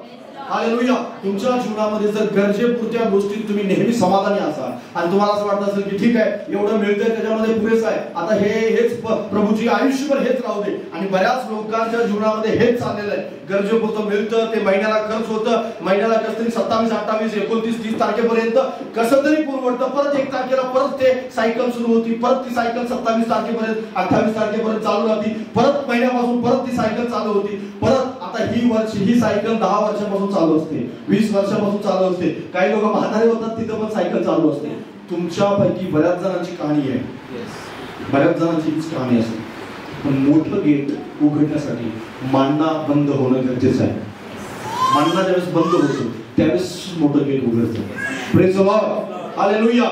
कारण जोपर्यंत गरजा बंद होत नाही, जोपर्यंत गरजेपुरतं मिळणं बंद होत नाही, कारण आपण आकाशाकडे डोळे लावून बसलेलो आहोत, आणि आकाशाकडे डोळे लावून बसत असताना जसा एलिया बसला होता की कावळा येतो तोच मासाचा तुकडा, तेच ते थोडंसं झऱ्यातलं पाणी, आणि त्याला असं वाटलं आता इथंच आयुष्य निघणार आहे आणि इथंच सगळा दुष्काळ पार पडणार आहे. पण देव म्हणाला आता आजपासून कावळा येणार नाही, आजपासून झऱ्याचं पाणी बंद, आता झरा आठवला गेलेला आहे, मी तुला आता हे देणार नाही, जा मी तुला विधवेकडे पाठवतो. Praise the Lord. हालेलुया. लक्षात घ्या, ज्यावेळेस आपल्याला गरजेपुरतं येतं त्यावेळेस आपल्याला वाटतं हेच सगळं काय आहे, याच्यामध्येच आता जीवन जगायचं, याच्यामध्येच सगळ्या गोष्टी राहायच्या आणि याच्या पलीकडे काहीच नाही. पण आज पुनरुत्थानाच्या दिवशी देव तुम्हाला म्हणत आहे की गरजेपुरतं जे बंद व्हावं आणि मोठं गेट उघडावं अशी आपली प्रार्थना असली पाहिजे. Praise the Lord. कारण मांडणा बंद झाला तर चालेल परमेश्वरा, आणि जर मांडणा बंद झाला असेल तर तू मोठं गेट उघड, कारण मोठं गेट तोपर्यंत उघडत नाही जोपर्यंत गरजेपुरतं बंद होत नाही. जी मेंटॅलिटी आहे आपली जी मानसिकता आहे ती आपण बदलतच नाही, मग आपल्या प्रार्थना बदलत नाही, जोपर्यंत देवाचा स्वीकारणं बदलत नाही, देवाजवळ बसणं बदलत नाही. कारण बऱ्याच वेळेस आपण एक मानवीय विचार असतो आपला की हे ठीक चाललेलं आहे, हे ठीक चाललेलं आहे, हे ठीक चाललेलं आहे, हे ठीक चाललेलं आहे, आणि हे ठीक चाललेलं आहे तो पण ठीक चालत राहतो. आणि सर्वात शेवटी आपण जो संघर्ष केला तेच आपले लेकर पण संघर्ष करतात.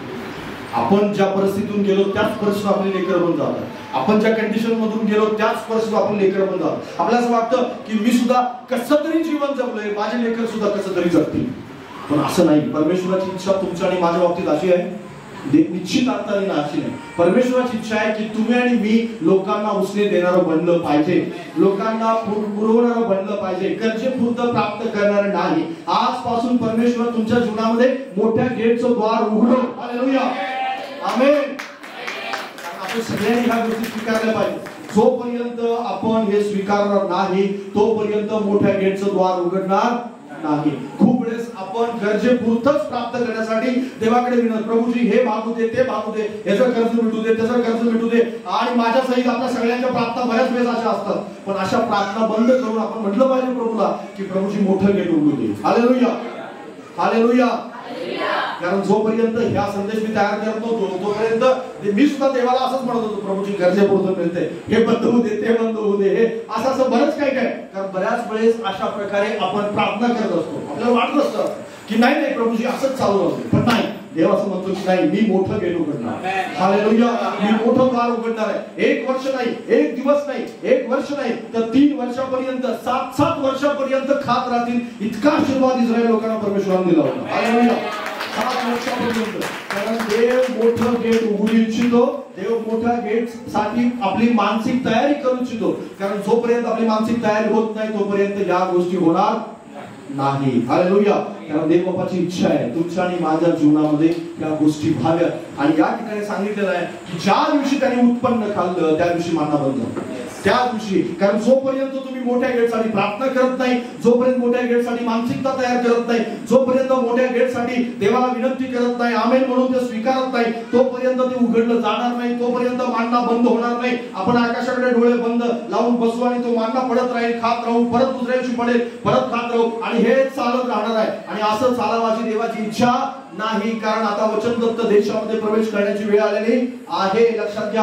कारण वचनदत्त देशामध्ये मानना पडणार नाही. वचनदत्त देशामध्ये कुठल्याही प्रकारे आकाशातून अन्न पडणार नाही, तर जमिनीतून उगवणारं जे पुरवठा परमेश्वर जो करणार आहे तो मोठ्या प्रमाणामध्ये हजारो वर्षानंतर परमेश्वर आज सुद्धा त्या भूमीमध्ये ते उगवत आहे की जो पुरवठा परमेश्वराने केलेला आहे. हालेलुया. लक्षात घ्या, देवा बापाकडे तो पुरवठा आहे, देव बापाकडे ते सामर्थ्य आहे, देव बापाकडे ते मोठं गेट आहे, त्या गेटवर आपण विश्वास ठेवला पाहिजे. त्या ज्या गेटवर आपण विश्वास ठेवू इच्छितो जर आपण ठेवणार नाही तर त्या गोष्टी आपल्याला प्राप्त होणार नाही. कारण बायबल स्पष्टपणे त्या ठिकाणी आपल्याला सांगतं ज्या दिवशी त्यांनी अन्न खाल्लं त्या दिवशी मानना बंद झाला. कारण काहीतरी निघून जातं. ज्यावेळेस गरजा पुरवठा बंद होतो, ज्यावेळेस गरजा पुरतं आपल्याला मिळणं बंद होतो, पगार बंद होतो, ज्यावेळेस लोक आपल्या आर्थिक गोष्टींसाठी नाकं ओरडतात त्यावेळेस लक्षात घ्या देव तुमच्यासाठी काहीतरी मोठं उघडत आहे. हालेलुया. कदाचित तुम्ही छोट्या गोष्टीकडे आस लावून बसलेला असाल, तुम्हाला असं वाटत असेल की इथून थोडंसं मिळून बाद झालं, काही जास्त प्रभूची मला गरज नाही, जास्त मला आवश्यकता नाही, इतकंच फक्त चालू दे. पण असं होऊ दे. त्यावेळेस अब्राहम परमेश्वराला म्हणाला की माझा मुलगा इश्माईल जगला म्हणजे बाद झाला. पण देव म्हणाला नाही, इश्माईल नाही तर सारेच्या पोटी मिळणारी संतती तुझी वारस होणार. हालेलुया. Praise the Lord. कारण परमेश्वराकडे सतत तो प्रार्थना करत होता. 24 वर्ष झाले होते आणि 24 वर्षानंतर अब्राहम असं म्हणतो की प्रभूजी इश्माईल जगला म्हणजे बाद झालं, इश्माईल जगला म्हणजे बाद झालं. आपली पण प्रार्थना तशीच असते की इश्माईल जगला म्हणजे बाद झालं, प्रभूजी पुरवठा होत राहिला म्हणजे बाद, महिन्याला 10,000 येतात, प्रभूजी फक्त 12 होऊ देत बस, ह्याच्या पलीकडे काही जास्त नको. पण परमेश्वर म्हणतो की नाही, मी तुला लाखो द्यायला तयार आहे, तू 12 साठी प्रार्थना करायला बंद कर. Praise the Lord. हालेलुया. आपण मात्र तेवढीच प्रार्थना करत राहतो. आपली मानसिकता, आपले विचार, आपलं बोलणं, आपलं वागणं या सगळ्या गोष्टी आपण चेंज केल्या पाहिजेत. आपल्या प्रार्थनांच्या मध्ये फरक पडला पाहिजे. जोपर्यंत तो पडणार नाही तोपर्यंत मोठं गेट उघडणार नाही. कारण ज्या दिवशी बंद होतो त्यावेळेस आपण निराश होतो, ज्यावेळेस बंद होतं त्यावेळेस आपल्याला नाराज होतो. आपण आपल्यालाच वाटतं की नाही आता देवाने ते बंद केलं, आता काय होणार, आता काय होणार, आता काय होणार. कारण चिंता आहे आपल्याला कुटुंब चालवायचं आहे, आपल्याला घर खर्च मागवायचा आहे आणि आपल्याला फी भरायची आहे, असं बरंच काय काय करायचं आपल्याला असं वाटतं की हे सगळं कुठून होणार. पण देव म्हणतो की मी तुझा सोर्स आहे. हालेलुया. माझ्यावर भरोसा ठेव. कारण सोर्स ह्या जगातला कोणताच माणूस नाही. लक्षात घ्या, कोणताच माणूस सोर्स आहे आपला, माणूस सोर्स नाहीये, तर देव सोर्स आहे. हालेलुया. आणि जो ज्याचा देव सोर्स आहे त्या जीवनामध्ये अद्भुत रीतीने परमेश्वर काम करेल. यहोशूआचं पुस्तकाचा 3रा अध्याय 5वं वचन वाचा.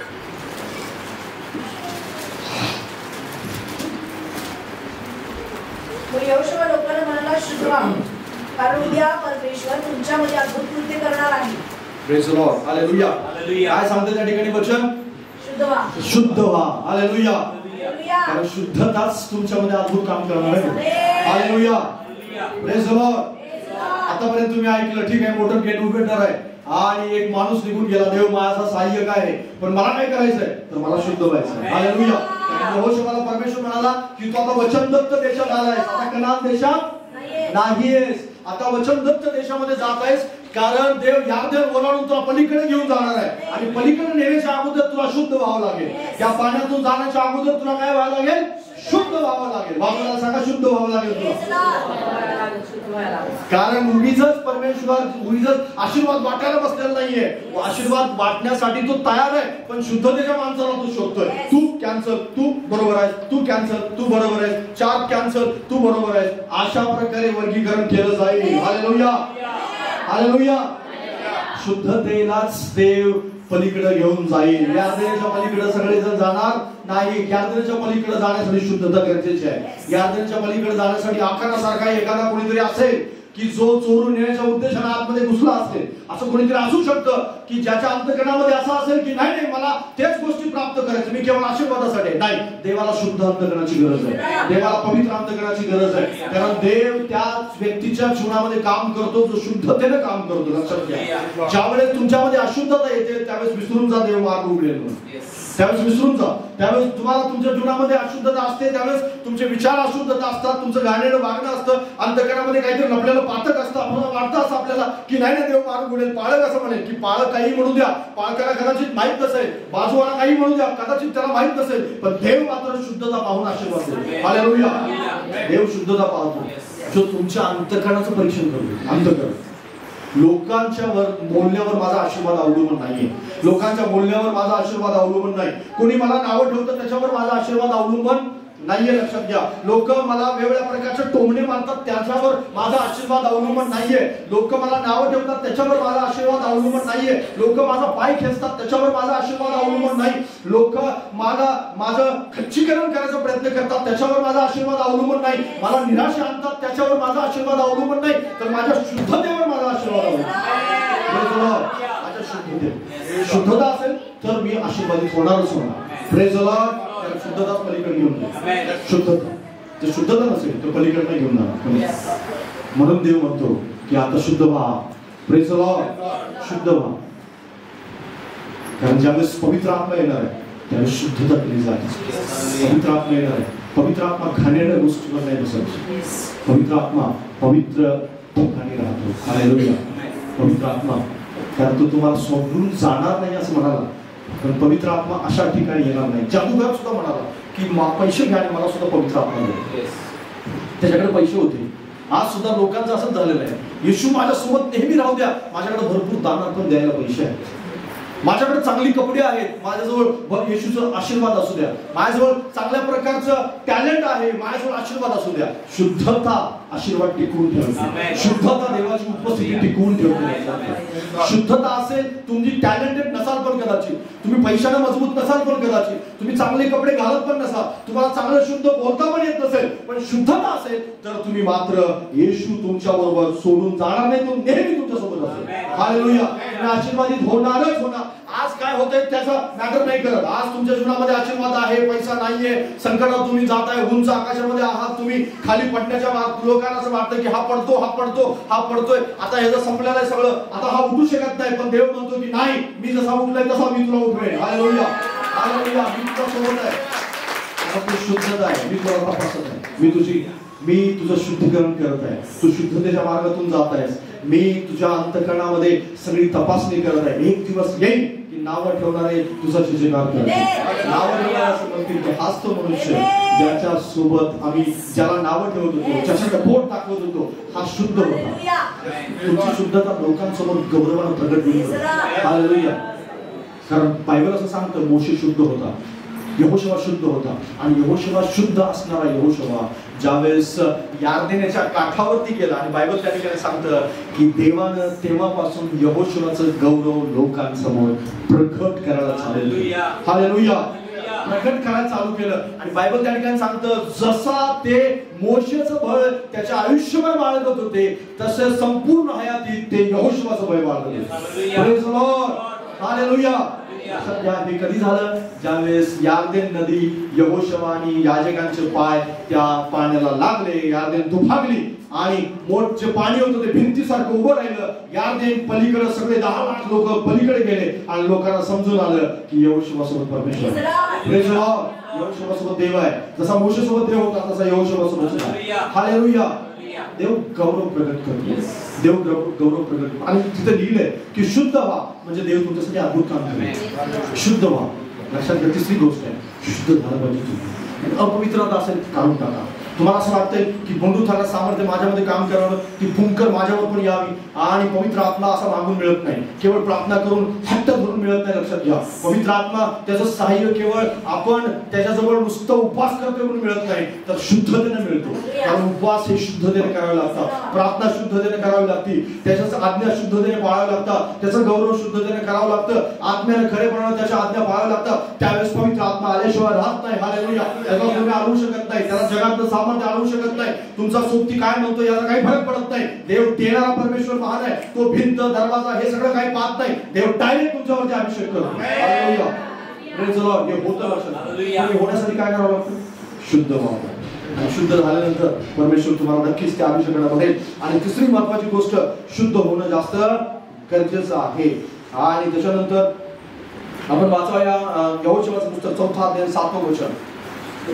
तेव्हा तुम्ही त्यांना सांगा की यार्देनेचे पाणी परमेश्वराच्या कराराच्या कोशापुढे दुमकले. तो यार्देनतून पलीकडे जात असताना तिच्या पाण्याचे 2 भाग झाले. अशा प्रकारे हे धोंडे इस्रायल लोकांसाठी कायमचे स्मारक होते. Praise the Lord. हालेलुया. तुमच्यासाठी आठवणीचे धोंडे जमा केले जातील. लक्षात घ्या. मला सांगा तुझ्यासाठी आठवणीचे धोंडे जमा होतील. आज सुद्धा येशू ख्रिस्ताची कबर जगाला आठवण करून देते. हालेलुया. येशू इथे होता आणि त्याची कबर रिकामी आहे. Praise the Lord. हालेलुया. आज सुद्धा आठवणीचा धोंडा येतो. आज सुद्धा ती कबर बाजूला सरकवलेली आहे, धोंडा बाजूला केला. तुम्ही जर बघितलं कधी गुगलवर सर्च केलं तर तुम्हाला आढळेल की येशूची रिकामी कबर, धोंड बाजूला केलेली आहे आणि ती छोटीशी कबर आहे. आणि तिथं ती कबर साक्ष देते की येशू इथं नाहीये, त्याचा मृत शरीर इथं नाही, तो मृतातून जिवंत झालेला आहे. हालेलुया. आठवणीचे धोंडे जमा केले जातील तुमच्यासाठी. हालेलुया. इस्रायल लोकांसाठी आठवणीचे धोंडे जमा केले. यहोशूआला काय सांगितलं देवानी की धोंडे जमा करा, यार्दन नदीतून धोंडे जमा करून आणून ठेवा. आणि ज्यावेळेस पिढी विचारेल की हे कसले धोंडे, त्यावेळेस त्यांना सांगा की आमच्यासाठी यार्दन दुभागली होती. हालेलुया. आमच्यासाठी हे परमेश्वराने काम केलं होतं. हालेलुया. ज्यावेळेस तुमच्या जीवनामध्ये सामर्थ्य, ज्यावेळेस तुमच्या जीवनामध्ये तुम्ही अडचणीतून जाल, समस्येतून जाल, दुःखातून जाल, वेदनेतून जाल, त्यावेळेस तुम्हाला असं वाटेल की आता मला द्रोणाने उंच नेले, तुम्हाला उंच उडायला आकाशामध्ये शिकवत आहे, मी खाली पडता पडता मी वाचलेला आहे. आणि त्या प्रसंगातून तुम्ही बाहेर याल, विजयी जीवन जगाल, मोठ्या सामर्थ्यानं जीवन जगाल, लोकांसाठी उदाहरण बनाल. त्यावेळेस लोक तुम्हाला विचारतील की इतकं सामर्थ्य कुठून आलं, तर त्याला तुम्हाला सांगायला हवं की मी संकटात होतो, मी अडचणीत होतो, मी दुःखात होतो, पुनरुत्थानाच्या सामर्थ्याने मला शक्ती दिली आणि आज इथं विजय जीवन जगलो. हालेलुया. Praise the Lord. तुमच्यासाठी आठवणीचा धोंडा आहे. तुमचं संकट आठवणीचा धोंडा आहे. लक्षात घ्या. तुमची समस्या आठवणीचा धोंडा आहे. तुम्ही ज्यावेळेस दुःखातून जाता त्यावेळेस आठवणीचा धोंडा आहे. तो धोंडा आठवण करून देईल की तुम्ही दुःखात होता पण आज विजयी जीवन जगता. तुम्ही अडचणीत होता पण आज मोठ्या सामर्थ्याने लोकांसमोर उदाहरण आहात. तुम्ही वेगवेगळ्या प्रकारच्या अडचणीत होता पण आज मात्र अडचणीत नाहीये. तुम्ही सुद्धा गरीब होता पण आज गरीब नाहीये. तुम्ही सुद्धा उसने घेत होता पण आज उसने देणारे आहात. हालेलुया. तुम्ही सुद्धा तुमचा सुद्धा बिझनेस बुडाला होता पण आज बिझनेस लोकांचे चालवणारे तुम्ही आहात. तुमची सुद्धा नोकरी गेली होती पण आज तुम्ही लोकांना नोकरी देणारे आहात. हे लोकांना कळेल. हालेलुया. आठवणीचे धोंडे जमा करेल देव तुमच्यासाठी. पण ते धोंडे जमा करण्यासाठी तुम्हाला शुद्ध व्हावं लागेल. हालेलुया. लोकांसाठी धोंडे जमा केले, त्यांना सांगितलं की हे धोंडे ठेवा सांभाळून आणि हे लोकांना साक्ष देतील, लोकांना साथ देतील, सांगतील की हा सुद्धा गरुडात उंच आकाश उडण्यासाठी परमेश्वराने नेमलेला व्यक्ती होता. आज आकाशात उडत आहे पण या परीक्षेतून तो गेलाय बरं, या सगळ्या अडचणीतून तो गेलाय बरं. याला सुद्धा आकाशामध्ये अक्षस अदांतरी सोडण्यात आलेलं होतं बरं. पडता पडता देवाने याला वाचवलेलं आहे. हे लोकांना दिसलं पाहिजे. आज तुम्ही म्हणाल की मला सारखं चालायचं आहे आणि माझ्या पायाला ठेच नाही लागली पाहिजे, माझे पाय दगडावरती ठेचावले नाही पाहिजे आणि मला कुठलं दुःख झालं नाही पाहिजे, मला कुठल्या वेदना झालं नाही पाहिजे, तर आठवणीचे धोंडे नाही जमा होणार तुमच्या. तुम्हाला असं वाटेल की संकट मला नको, अडचण नको, येशूकडे आले ना डोक्यावर हात ठेवा, चुटकीसारखी सगळ्या समस्या निघून जाऊ द्या. नाही, आठवणीचे धोंडे जमा नाही होणार. कधी होतील जमा? येशू ख्रिस्तचं क्रूसावर मारताच केला नसता तर आज पुनरुत्थानाच्या दिवशी आपण एकत्र आलो नसतो. येशूच्या पुनरुत्थानातून उठण्याला म्हणजे जिवंत होण्याला त्याच वेळेस अर्थ आहे ज्यावेळेस येशू क्रूसावरती मेला. येशू मेला नसता तर पुनरुत्थानाचा अर्थ उरत नाही. पुनरुत्थानाचा अर्थ त्याच वेळेस सार्थक ठरतो ज्यावेळेस येशू क्रूसावरती मेला. हालेलुया. मरण गरजेचं आहे आणि मरण गरजेचं आहे त्यावेळेस पुनरुत्थान आहे. हालेलुया. संकट गरजेचे आहे त्यावेळेस तुमच्या विषयाला अर्थ आहे. अडचणीला गरजेचं आहे, तुमच्या संकटाला अर्थ आहे. लक्षात घ्या. तुमच्या संकटामध्ये काहीतरी अर्थ परमेश्वराने ठेवलेला आहे. यार्दन नदी गरजेची आहे तरच धोंडे जमा केले जातील, कारण नदीतूनच धोंडे काढणार आहे. हालेलुया. कारण धोंडे आकाशातून पडणार नाही, नदीतून धोंडे येणार आहे आणि नदी पार केल्याशिवाय धोंडे कसे जमा होतील? हालेलुया. कारण कोरड्या नदीतून धोंडे जमा केले हे लोकांना सांगितलं पाहिजे, कारण कुणीही बुडून एवढे मोठे धोंडे जमा नाही करू शकत. कारण खांद्यावरून धोंडे नेले होते, इतके मोठे धोंडे होते. आता तो एक छोटासा दगड, अगदी खडी केशर मधला छोटासा दगड नाही नेलेला, तो मोठ्या खांद्यावरून दगड नेलेला आहे. म्हणजेच काय, तो नदीतून असाच काढता येणार नाही, कोरड्या नदीतून दगड काढलेला होता. कशातून काढलेला होता? कोरड्या नदीतून. आणि कोरड्या नदीतून दगड त्याच वेळेस काढला जातो ज्यावेळेस कोरडी नदी कोरडी होती. हालेलुया. आणि म्हणून तुमच्या जीवनामध्ये जर परमेश्वराने काम करावं असं तुम्हाला वाटत असेल तर लक्षात घ्या, तुम्हाला परीक्षेतून जावं लागेल, अडचणीतून जावं लागेल, दुःखातून, समस्येतून, वेदनेतून जावं लागेल आणि वेदनाच तुम्हाला विजयी जीवनाकडे घेऊन जाईल. आजची समस्या, आजची अडचण तुमच्यासाठी एक विजयी जीवन घेऊन येणार आहे. हालेलुया. Praise the Lord. बाबाला सांगा, एक विजयी जीवन तुझ्यासाठी ठेवलेलं आहे. लक्षात घ्या, एक विजयी जीवन आहे प्रत्येकासाठी, पण प्रत्येकासाठी एक आठवणीचा धोंडा परमेश्वर जमा करते. आज कदाचित तुमच्यासाठी आठवणीचा धोंडा जमा करण्याचा समय आहे. धोंडे साठवून ठेवा, धोंडे साठवून ठेवा. एक दिवस ते साक्षी देणार आहे तुमच्या लेकरांना, तुमच्या शेजाऱ्याला, तुमच्या नातेवाईकाला आणि लोकांना, आणि म्हणतील अरे काय झालं तुझ्या संकटाचं? एक संकट मी त्याच्याकडे बघून हसत आहे. हालेलुया. कारण आज मी विजयी जीवन जगतोय. हालेलुया. संकटाकडे, त्या अडचणीकडे बघून मी हसतोय, कारण आज त्यावेळेची प्रार्थना, त्यावेळेसोबत माझं देवासोबतचा प्रामाणिकपणा, माझं शुद्धतेचं जीवन आणि ते बघ त्या ठिकाणी साठवून ठेवलेलं आहे. कारण त्याच्यामुळं आज माझ्या जीवनामध्ये आशीर्वाद आहे, त्याचमुळं माझ्या जीवनामध्ये देवाची उपस्थिती आहे, देवाचं सामर्थ्य आहे आणि मी आज एक वचनबद्ध देशामध्ये जीवन जगतो. हालेलुया. लोक वचनदत्त देशात प्रवेश करत होते, पण आठवणीचे धोंडे जमा करून आणले. Praise Lord. तुमच्यासाठी पण आठवणीचे धोंडे जमा होते, आणि आठवणीचे धोंडे जमा होण्यासाठी तुम्हाला आपल्या जीवनामध्ये संकटातून, अडचणीतून, समस्येतून जावं लागेल. सर्वात शेवटी आपण वाचू यहोशूआचं पुस्तक 2 अध्याय 24 वचन. ते यहोशूआला म्हणाले, हा सर्व देश परमेश्वराने आपल्या हाती नक्कीच दिला आहे, शिवाय आपल्या भीतीमुळे या देशाच्या सर्व रहिवाशांची गाळण उडाली. Praise Lord. Hallelujah. Praise Lord. बाजूला सांगा, अगोदरचे उपरी आत्ताचे सत्ताधीश बनलेले. बाजूला सांगा, अगोदरचे उपरी की आत्ताचे सत्ताधीश बनलेले आहेत. बनलेत का? येस. अगोदरचे गुलाम होते इस्रायल लोक. माहिती तुम्हाला? अगोदर कुठे होते?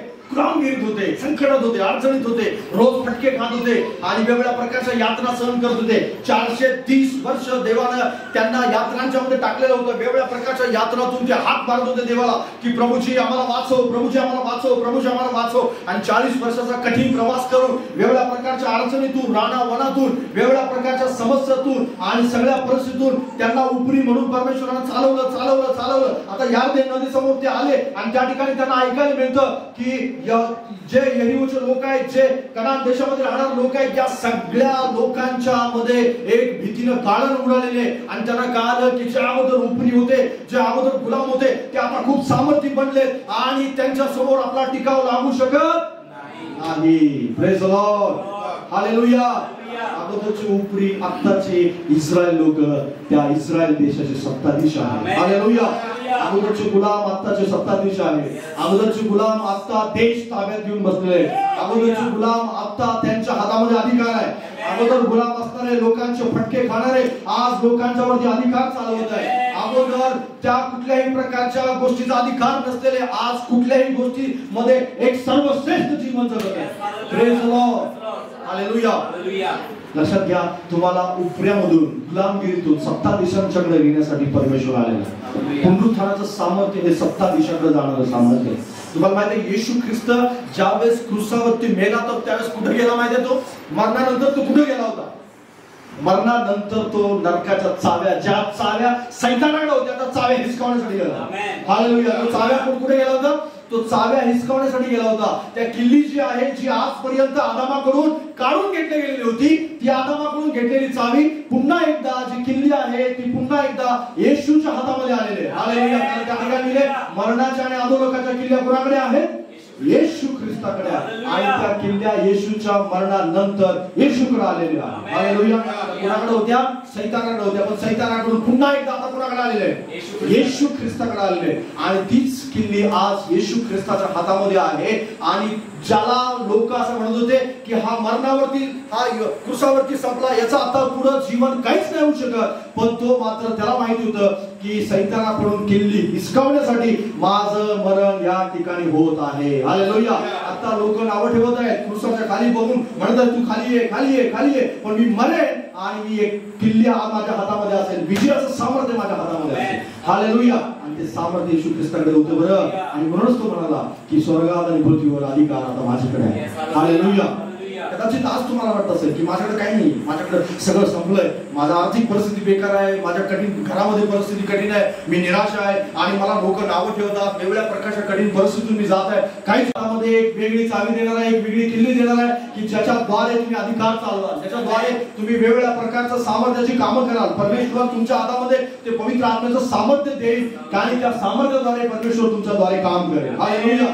परमेश्वराला सामर्थ्याचं काम करण्यासाठी एका माणसाची गरज असते. हालेलुया. मग कदाचित तो तुम्ही व्यक्ती असाल, कदाचित तो तुमच्या कुटुंबातून तुम्ही असाल की तू तुमच्या कुटुंबासाठी सामर्थ्याचं काम करू इच्छिता.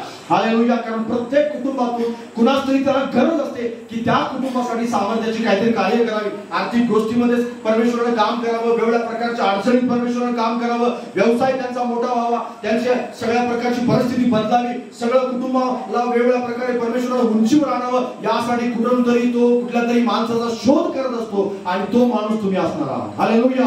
Praise the Lord. आपल्या उद्यावर हात ठेवून म्हणा की तो माणूस मीच आहे.